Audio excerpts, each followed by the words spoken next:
Last time on Hakai. After Bulma successfully teamed up with Dr. Hedo to fix up Gero's secret androids, Gohan and Piccolo left to train with Pikkon, and Vegeta with Broly, and Goku appeared before the God of Destruction Giin with a proposal. But what could the Universe 12 Destroyer have to do with his plans to travel back in time? Son Goku's Challenge.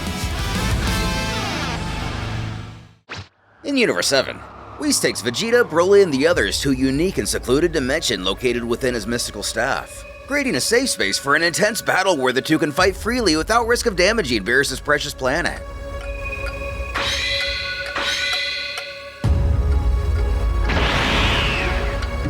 Beginning the confrontation in a Super Saiyan Blue form, Vegeta stands unwavering, fully confident that there's absolutely no need to begin at a lower level than this. With a knowing look, he addresses his opponent. And as for you, I can clearly see you've been training hard, honing your skills and learning your immense power since our last encounter. Now bring it all. Use every single thing you've learned against me.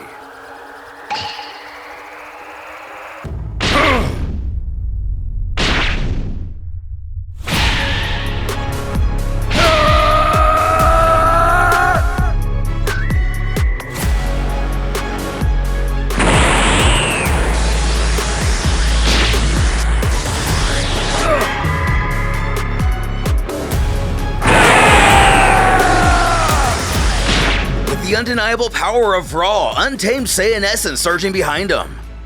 Lemmo immediately recognizes this intense feeling. To him, this energy radiates an all too familiar, albeit unsolicited thrill.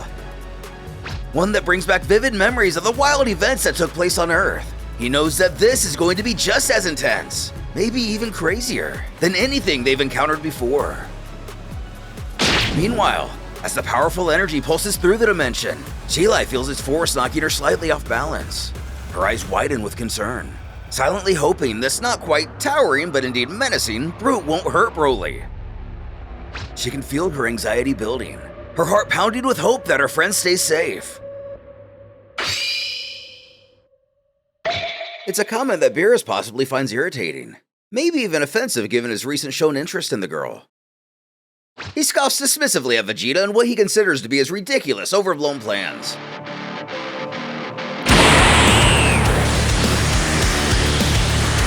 But as Broly readies himself full of newfound control, Vegeta's confidence remains as sturdy as ever. A knowing smirk spreads across his face as he observes Broly. I see you've gained control over the legendary Uzaru power. That's impressive, but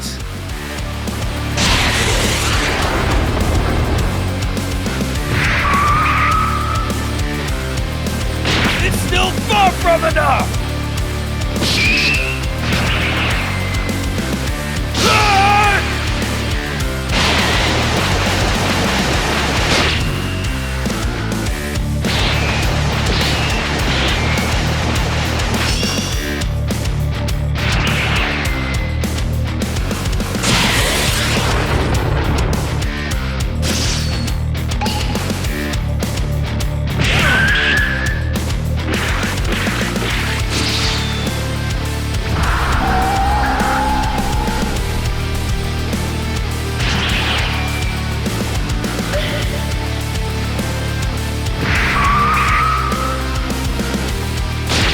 Back into old habits, Vegeta warns his student not to just attack like a mad beast.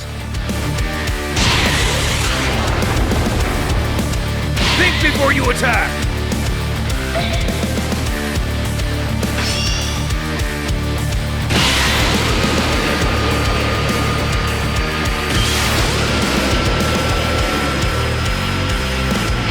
However, it quickly becomes clear that it wasn't just a return to old habits after all. The realization dawns upon the widow-peaked Saiyan. He understands now, fully grasping what's happening. Vegeta smirks, recognizing that Broly wasn't truly fighting in an unrefined, reckless manner. No, he was only pretending to fight clumsily, a clever ruse to make Vegeta let his guard down. Stating, "It seems like you've really improved, both in the way you fight and the way you think. But this is just a warm-up!" Meanwhile, on the distant planet of destruction in Universe 12, Goku makes a request that surprises everyone, especially God of Destruction Giin.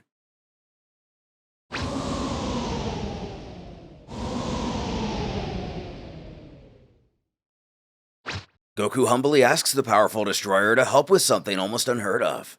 He wants Giin to assist him in traveling through time. With his hands clasped together in a display of earnestness, Goku pleads his case, explaining how he knows Jin's universe is the only one with a time machine.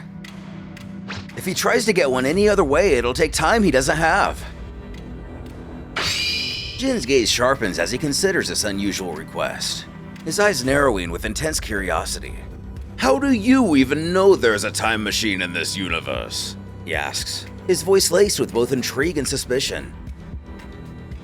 And as you already may have guessed, Goku's knowledge comes from a previous encounter with a formidable enemy. He explains that he first learned of it when facing the evil Kai Zamasu. It was during Zamasu's reign of terror, for Trunks in particular, that he revealed the existence of such a device. To be clear, this isn't to be confused with the time ring Zamasu's better known for. In Dragon Ball Super Chapter 17, Goku even mentions a specific time machine to Zamasu. Later in Chapter 26, Zamasu himself admits that he's obtained such a device after killing Universe 12's Supreme Kai, who had taken it from its original mortal creator. Pressing onward, Goku explains, "This machine is with the Supreme Kai of this universe, but when I asked for it, he told me that he could only give it to me with your permission."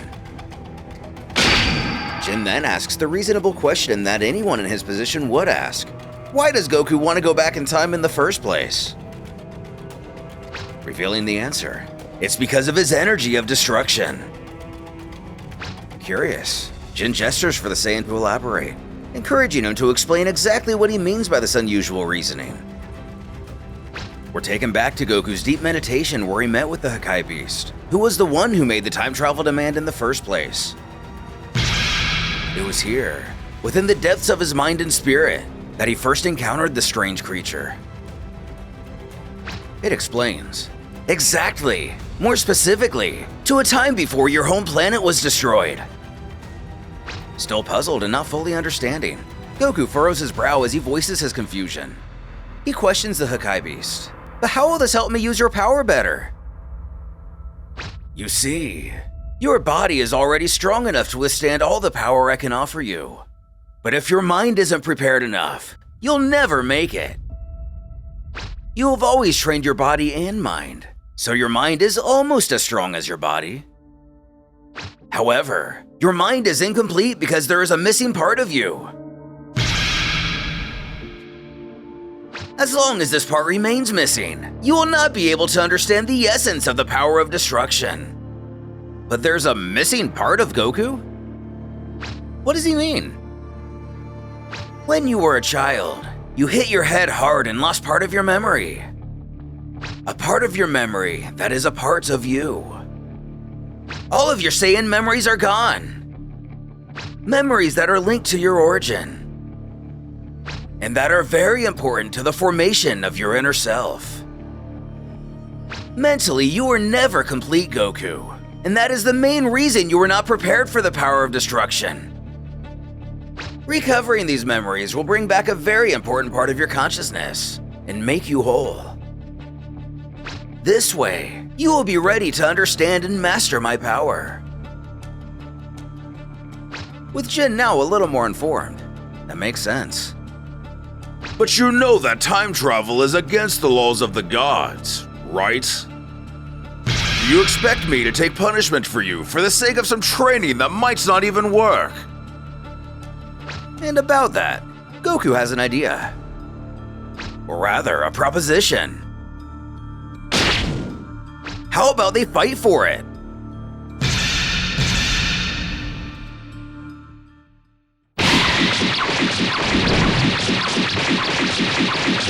Back in Universe 7, while continuing to observe the intense sparring match, Whis watches with a keen eye, analyzing every move and shift in energy. Even as Broly unleashes a tremendous amount of power, the Angel notes with quiet satisfaction that Broly's managing to maintain both his precision and clarity of mind.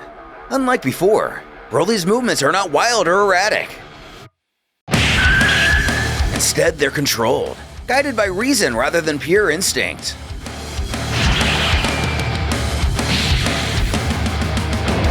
It becomes increasingly clear to Vegeta, even in his Super Saiyan Blue form. He's reached the limits of what he can do against him in this new, refined version of Broly.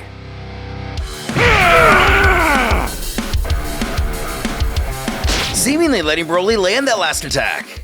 We smile subtly, acknowledging that Vegeta has no options left in his current state.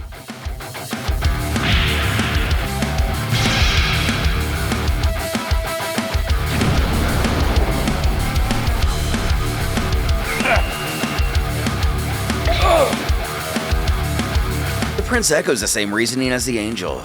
That was a good warm-up.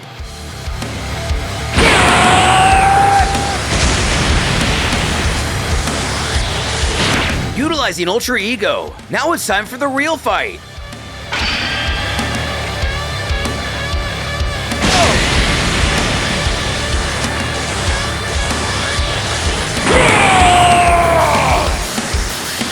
You brat! How dare you defy me! I'll leave you in pieces! As Goku's plan backfired and he's now angered the God of Destruction Giin. Even if he is able to defeat him, will the Destroyer be willing to help our hero obtain the time machine and go venture back to planet Vegeta?